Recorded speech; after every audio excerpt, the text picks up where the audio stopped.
കേരളം നടുങ്ങിയ കൂട്ടക്കുരുതിയുടെ പിന്നാമ്പുറ കഥകളിലേക്കാണ്. 3 കൊലപാതകങ്ങൾ, 2 ചോരക്കുഞ്ഞുങ്ങളും അവരുടെ അമ്മയും. കൊന്നത് കുഞ്ഞുങ്ങളുടെ പിതാവും കൂട്ടുകാരനും ചേർന്ന്. കുഞ്ഞുങ്ങളെ കുളിപ്പിച്ചു കിടത്തിയുറക്കിയിട്ട് രഞ്ജിനിയുടെ അമ്മ പുറത്തുപോയതാണ്. തിരിച്ചെത്തുമ്പോൾ കണ്ടത് ചങ്ക് പിളരുന്ന കാഴ്ച. അഞ്ചൽ കൂട്ടക്കുരുതിയുടെ ഓർമ്മകളിലേക്ക്.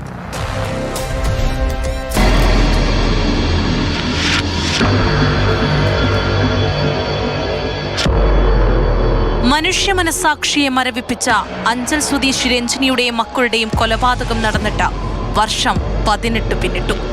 17 ദിവസം മാത്രം പ്രായമുള്ള 2 പെൺകുഞ്ഞുങ്ങളെ കഴുത്തറുത്തു കൊല ചെയ്ത കാപാലികന്മാർ നിയമ സംവിധാനത്തെ നീണ്ട 18 വർഷമായി കബളിപ്പിക്കുകയായിരുന്നു. പിഞ്ചു കുഞ്ഞുങ്ങൾ 16-17 ദിവസമായുള്ളൂ. ചോര തുടിക്കുന്ന കുഞ്ഞുങ്ങൾ, നല്ല ഐശ്വര്യമുള്ള 2 പെൺകുഞ്ഞുങ്ങൾ. അവസാനം രാത്രിയിൽ 6:30 മണിക്ക് സന്ധ്യയ്ക്ക് ഇവിടുന്ന് എടുത്തോണ്ട് പോകുമ്പോൾ കറുത്ത എറുമ്പ് മൂടിക്കിടന്ന 2 പിഞ്ചു കുഞ്ഞുങ്ങളെ ശരീരം, തള്ളയുടെ പോട്ടെ എല്ലാം. അങ്ങനെ പോയൊരു രംഗം എന്ന് പറഞ്ഞാൽ ഒരു ജീവിതത്തിൽ ഒരിക്കലും മറക്കാൻ. കുരുക്ഷേത്രം എന്നൊക്കെ കേട്ടിട്ടുള്ളൂ, കാന്താരി വിലാപമൊക്കെ, പക്ഷെ അതിലപ്പുറമായിരുന്നു ഇത്. അന്വേഷണ ഏജൻസികളുടെ കാര്യക്ഷമത ചോദ്യമുനയിൽ നിന്ന 18 ആണ്ട്. പ്രതികളെ പിടികൂടാത്തതിനെതിരെ ഉയർന്ന പ്രതിഷേധങ്ങളും വിമർശനങ്ങളും കെട്ടടങ്ങിയതോടെ അന്വേഷണ ഏജൻസികളും മൗനത്തിലായിരുന്നു. രഞ്ജിനിക്കും ആ 2 പിഞ്ചുകുഞ്ഞുങ്ങൾക്കും നീതി ഉറപ്പാക്കണമെന്ന് കഴിഞ്ഞ വർഷം ഒക്ടോബറിൽ മാതൃഭൂമി ന്യൂസ് വാർത്തയിലൂടെ ആവശ്യപ്പെട്ടു.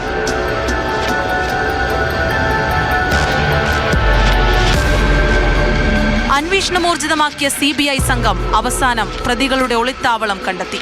പുതുച്ചേരിയിൽ സ്വൈരവിഹാരം നടത്തിയിരുന്ന മുൻ സൈനികരായ പ്രതികളെ CBI സംഘം അറസ്റ്റ് ചെയ്തു. ഇവരിവിടെ വാടകയ്ക്ക് അലേമൺ പഞ്ചായത്തിലായിരുന്നു താമസം. അവിടുന്ന് മാറിയാൽ ഇവിടെ വരുന്നേ. അപ്പൊ അല്ലാതെ മറ്റു യാതൊരു സഹകരണവും ആരുമായിട്ടില്ല.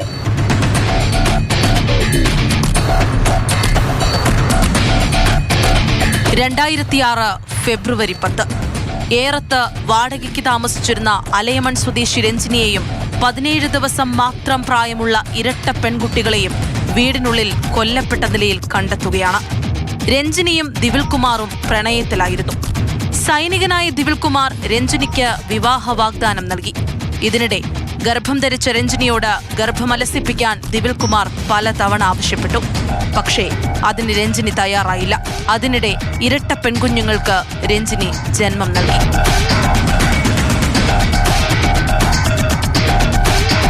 ദിവിൽകുമാർ തന്നെ ഉപേക്ഷിച്ചു കടന്നുകളയുമെന്നുറപ്പായപ്പോൾ രഞ്ജിനി വനിതാ കമ്മീഷനെ സമീപിച്ചു. DNA പരിശോധന നടത്തണമെന്ന് കമ്മീഷനോട് അഭ്യർത്ഥിച്ചു. രഞ്ജിനിയുടെ ആവശ്യം അംഗീകരിച്ച കമ്മീഷൻ ദിവിൽകുമാറിനെ പഞ്ചാബിലെ ജോലിസ്ഥലത്തുനിന്ന് നാട്ടിലെത്തിച്ചു. പരിശോധന നടത്താൻ ഉത്തരവിട്ടു. ഒടുവിൽ അമ്മയെയും കുഞ്ഞിനെയും വകവരുത്താൻ ദിവിൽകുമാർ തീരുമാനിച്ചു. ഇതിനായി സുഹൃത്തും കരസേനയിൽ സഹപ്രവർത്തകരുമായ കണ്ണൂർ ശ്രീകണ്ഠാപുരം സ്വദേശി രാജേഷിന്റെ സഹായം തേടി. അതിനിടെ രഞ്ജിനി പ്രസവത്തിനായി തിരുവനന്തപുരം SIT ആശുപത്രിയിൽ അഡ്മിറ്റായി. അവിടെ എത്തിയ രാജേഷ് രഞ്ജിനിയുമായി സൗഹൃദത്തിലായി. സഹായിക്കാമെന്ന വ്യാജേന ഒപ്പം കൂടി.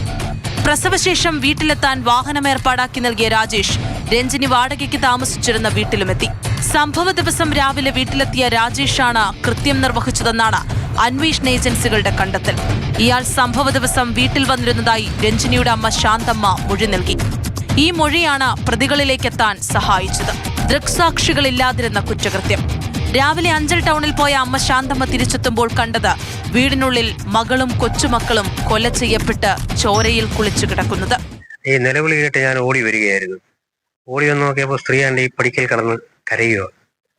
അപ്പോൾ അവരെ നേരത്തെ എനിക്ക് അറിയാം. അതുകൊണ്ട് ഞാൻ അവരെ ചോദിച്ചു എന്താ കാര്യം എന്ന് വെച്ചാൽ അവർ കൈ കൊണ്ടി കാണിച്ച് അങ്ങോട്ട് നോക്ക് പോനെ എന്ന് പറഞ്ഞു. ഞാൻ അങ്ങനെ ചെന്ന് നോക്കി. ജനൽ തുറന്ന് നോക്കിയപ്പോൾ കസേരയിൽ നിന്ന് ചരിഞ്ഞ് കിടന്ന് കഴുത്തറ്റ് കിടക്കുന്ന ഒരു യുവതിയും തൊട്ടടുത്ത മുറിയിൽ 2 കുഞ്ഞുങ്ങളും കഴുത്തറന്ന നിലയിൽ കിടക്കുകയാണ്.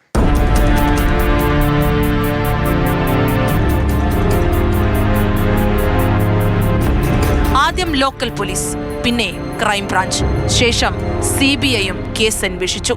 പ്രതികളെ പിടികൂടാൻ കഴിയാതിരുന്നത് അന്വേഷണ ഏജൻസികളുടെ വിശ്വാസ്യതയ്ക്ക് കോട്ടം തട്ടിയിരുന്നു. പുതുച്ചേരിയിൽ നിന്ന് അറസ്റ്റ് ചെയ്ത പ്രതികളെ എറണാകുളം ചീഫ് ജുഡീഷ്യൽ മജിസ്ട്രേറ്റ് കോടതിയിൽ ഹാജരാക്കി.